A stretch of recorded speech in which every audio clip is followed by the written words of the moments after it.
السلام علیکم ورحمۃ اللہ وبرکاتہ۔ میں ہوں مفتی ابو حسان اور آپ کو میں مجرب وظائف چینل کی طرف سے خوش آمدید کہتا ہوں۔ آج کا جو وظیفہ ہے وہ آپ نے ٹائٹل میں تو پڑھ لیا ہوگا کہ عورت کا دودھ کس طرح بڑھایا جائے۔ تو اس سلسلے میں 2 وظیفے شامل کروں گا۔ پہلے وظیفہ صرف عورت کا دودھ بڑھانے کے لیے ہوگا اور دوسرا وظیفہ عورت کے دودھ بڑھانے کے ساتھ ساتھ عورت کا حمل اس کا محفوظ رہے، وہ دوسرا وظیفہ اس پر مشتمل ہوگا۔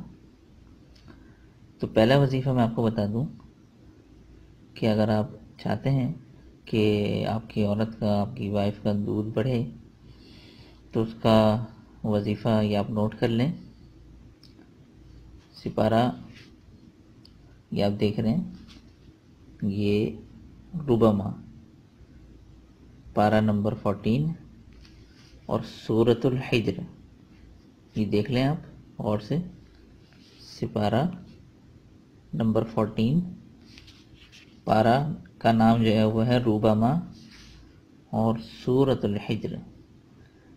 یہ سورۃ الحجر آپ کو نظر آ رہی ہے، یہ پوری آپ نے زعفران سے لکھنی ہے۔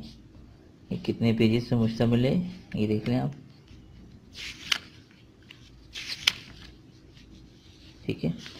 تو یہ اتنے پیجز سے مشتمل ہے، 3 پیجز پر مشتمل ہے، اور آپ نے یہ زعفران سے لکھ کر، آپ نے کسی کاغذ پہ زعفران سے آپ لکھیں اور یہ عورت کو پلا دیں آپ پانی میں ڈال کے، تو انشاءاللہ عورت کا جو دودھ ہے اس میں اضافہ ہوگا اللہ کے فضل سے انشاءاللہ۔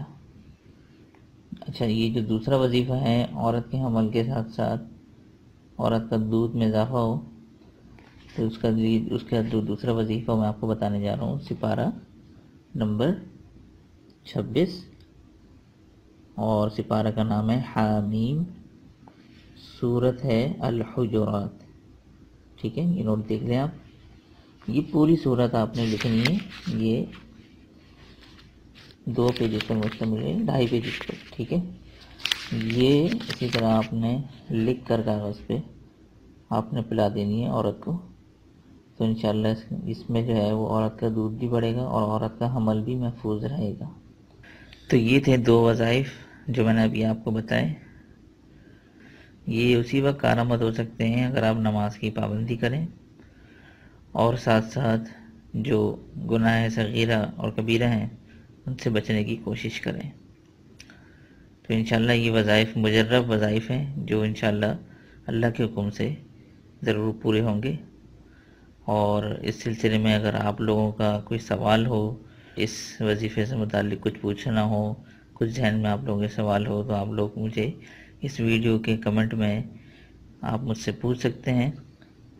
اور ساتھ ہی ساتھ میں یہ کہوں گا کہ آپ اس چینل کو سبسکرائب بھی کیجیے۔ تو یہ تھے 2 وظائف جو میں نے آپ کے سامنے رکھے۔ تو انشاءاللہ ملتے ہیں پھر نیکسٹ ویڈیو میں۔ اللہ آپ کا حامی و ناصر ہو۔ السلام علیکم ورحمۃ اللہ وبرکاتہ۔